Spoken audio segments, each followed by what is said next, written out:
Voters across the European Union's 28 member states are choosing their representatives for the next 5 years. Polls for the European Parliament have opened in the Netherlands and the UK, with people in other EU nations due to cast their ballots over the weekend. And they're shaping up to be the most divisive elections in a generation. More than 400 million people are eligible to vote for 751 members of the European Parliament. The number of seats a country is entitled to is proportionate to its population. Voter turnout has been falling in previous elections. Well, that's despite an increase in the Parliament's powers. It sets the budget for the Eurozone and also legislates along with the European Council. And Eurosceptics and far-right candidates are expected to make gains. Analysts say they could be instrumental in the bloc's future if they're able to win at least 1/3 of the total number of seats. Well, let's get more on the elections now from Kevin Ozebek in Brussels. Hi, Kevin. We know these elections are the second largest exercise in democracy after the Indian polls. How have ballots been going so far?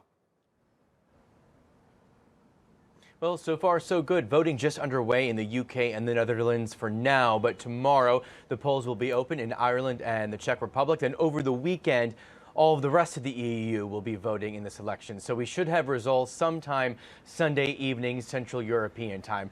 Two big things to watch for, I think. That is how the center-right and center-left groupings are going to do. Right now, they are in the coalition in the parliament. They really have the most power in the European Parliament. But some of the polling leading up to this election shows they could lose around 70 seats, and they may not hold on to that position of power.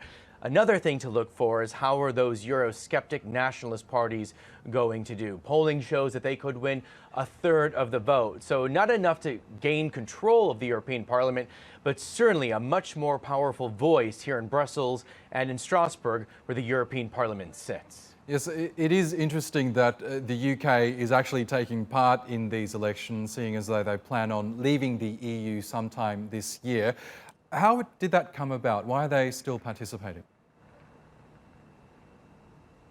Well, it's just the law. If they're still in the EU, they have to have representation in the European Parliament. And as you know, how things are shaping up across the channel over in Westminster, there's still a lot of chaos, a lot of confusion there. There's still no telling when Brexit is actually going to happen. So for right now, the UK is still a member of the European Union. It's still a 28 country strong bloc for right now.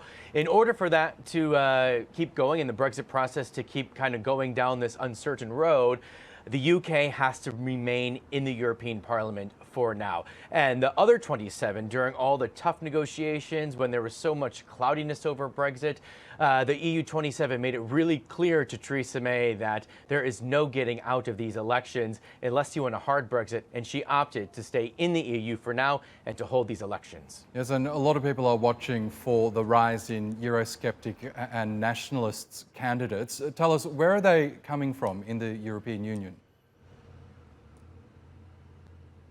Well, really from all across the bloc, there are sections of voters who do identify with the far right.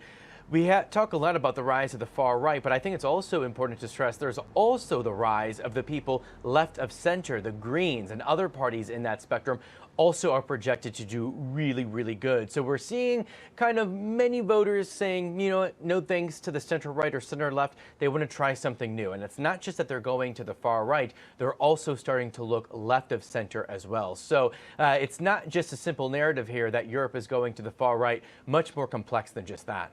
We've also seen some disappointing economic data coming out of some significant European powers, as well as the Eurozone economy as a whole. To what extent will economic issues be playing on voters' minds? That certainly is one of the factors playing on voters' minds. So is climate change, so is youth unemployment, also external relations with countries like the U.S. as well as China. Some of the economists, some of the experts I've spoken to leading up to this election say it does look like the next European Parliament is going to be more fractured when we see the hollowing out of the very pro-European center-left and center-right.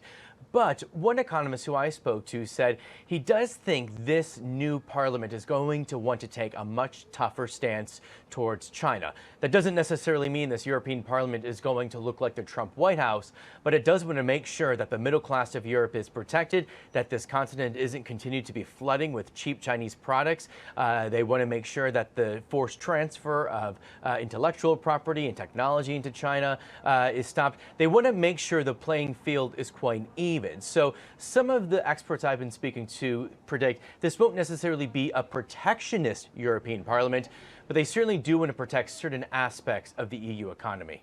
And Kevin, as you say, voting will continue over the weekend. How soon can we expect some definitive results?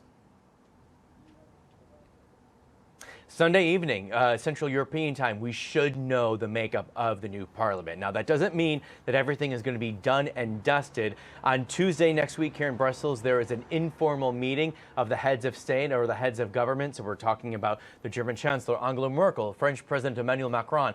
All of them and their counterparts across the EU will be coming here to have dinner and to kind of mull over the results and to see how this is going to reshape the EU. Then down the road, once the parliament arrives here in Brussels and sits, they're going to then elect the head of the European Commission. So this parliament does have a lot of power. You mentioned voter turnout is usually pretty low, around 42% for these. A lot of Europeans don't show up to vote, and that's why sometimes the results here don't really reflect the sentiment across the EU. Yes. But nonetheless, these are very important elections. Okay, Kevin, Ozebek in Brussels, thanks so much for that update.